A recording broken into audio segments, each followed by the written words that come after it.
Om Hrim Namah Shivaya.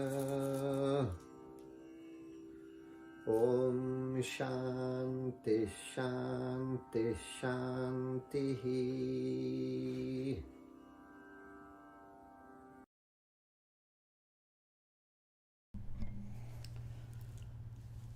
Now we'll do a short silent meditation. The instructions for the meditation are to sit silently, spine straight, shoulders back and relaxed. Close the eyes. Allow yourself to see the inner light of the divine radiating from your heart. If you do not see it, feel it. If distracting thoughts or feelings come into the mind, allow them to be. Witness them without hesitation, without judgment, without analysis. Allow the light of the divine to heal them, bringing deep peace and wisdom. In light, all darkness vanishes. Practice sitting in the inner light, which is bright like 10 million suns. Let this light heal you. Invite that experience. Allow it to guide your consciousness and impel your actions for the highest good of the three realms. Om.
Puja is the traditional system of offerings, coupled with mantras and visualizations revealed by the sages to help people seek the assistance of divine beings in their lives and spiritual practices.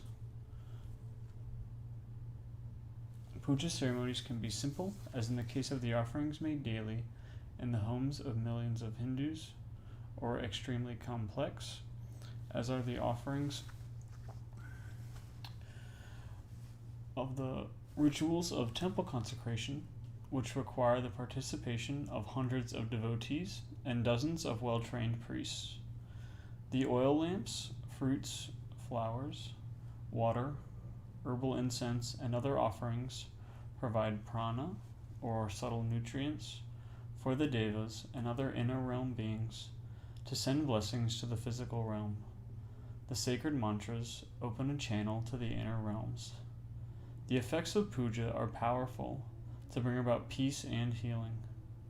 During puja, problems are mysteriously resolved, and answers to difficult questions arise spontaneously by the grace of the many inner plane beings working to fulfill our prayer, empowered by the sacred mantras and offerings. We are conducting a simple Pancha Puja of 5 offerings. These offerings relate to the 5 elements and are Pushpa, a flower, which symbolizes the ether element, Gandha, or sandalwood paste, connected to the earth element, Thupa, incense symbolic of the air element, Deepa, light, symbolizing fire, and Naivedyam, food relating to water.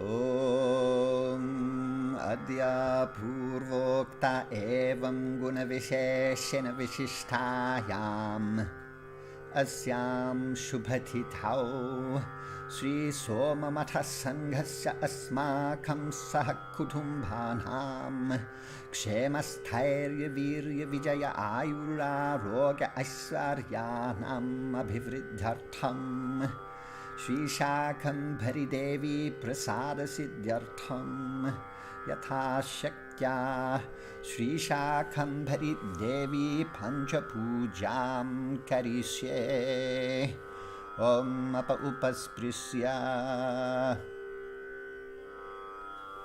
Om Jata Veda Zezunavama Soma Marathi Hato Nidahati Vedaha Sanah Parshadati Durgani Vishvanaveva Sindhum Duritatyaknihi Om Am Sham Shakambhari Devye Namaha Om Bhurbhuvasvaha Asmin Chitrapathe Sri Shakambhari Devim Avahayami Sthapayami Om Am Sham Shakambhari Devye Namaha Gandhan Dharayami Gandhasyopari Haridra Kumkumam Samarpayami Om Am Sham Shakambhari Devye Namaha Pushpam Pujayami Om Am Sham Shakambhari Devye Namaha Dhupam Agrapayami Om Am Sham Shakambhari Devye Namaha Deepam Darshayami Om Amritamastu Amritopastaranamasi Om Pranaya Swaha. Om Apanaya Swaha. Om Vyanaya Swaha. Om Udanaya Swaha. Om Samanaya Swaha. Om Brahmane Swaha. Om Am Sham Shakambhari Devye Namaha. Naivedyam Nivedayami. Tambulam Nivedayami. Amritapaniyam Samarpayami. Om Yopam Pushpam Veda. Pushpavan Prajavahan Pashuman Bhavati. Chandramava Apam Pushpam. Pushpavan Prajavahan Pashuman Bhavati. Ya evam Veda. Yopamayatanam Veda. Ayatanavan Bhavati. Rajadhirajaya Prasaya Sahine. Namo Vayam Vahi Shravanaya Kurmahe. Same Kaman Kama Kama Yahmahyam. Kameshwaro Vaihe Shravano Dadhatu. Kuberaya Vaishravanaya. Maharajaya Namaha. Yo Vedado Swarah Prokto Vedante Cha Pratishtitaha. Tasya Prakriti Linasya Yah Parasamaheshwaraha. Narayanye Cha Vidmahe Shakambhare Cha Dhimahi. Tatno Devi Prachodayate. Om Am Sham Shakambhari Devye Namaha. Om Bhurbhuvassuvaha. Om Avahitabhyas Sarvabhyo Devatabhyo Namaha. Vedokta Mantra Pushpanjalim Samarpayami. Kale Varshantu Parjanyaha.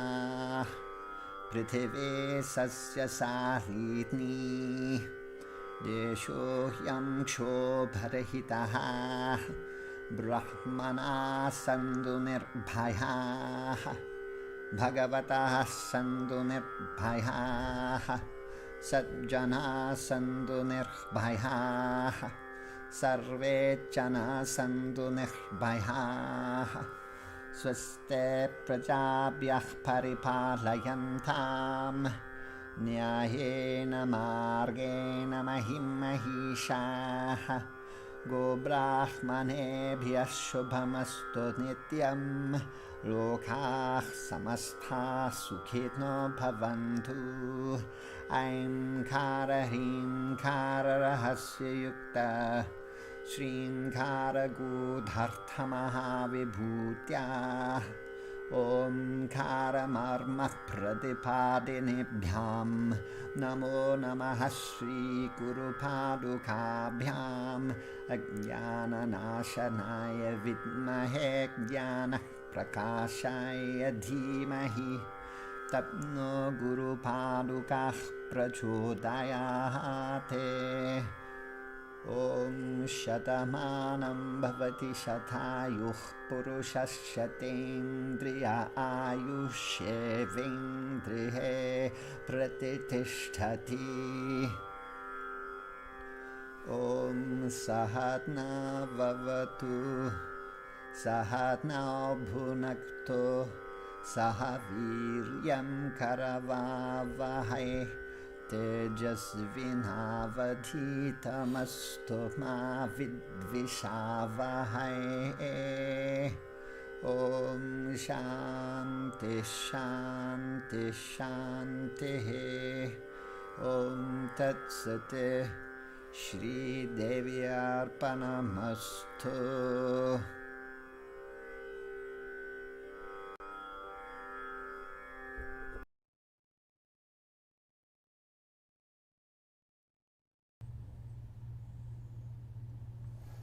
We offer this Sangha freely.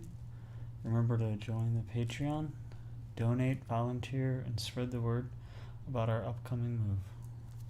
Namaste.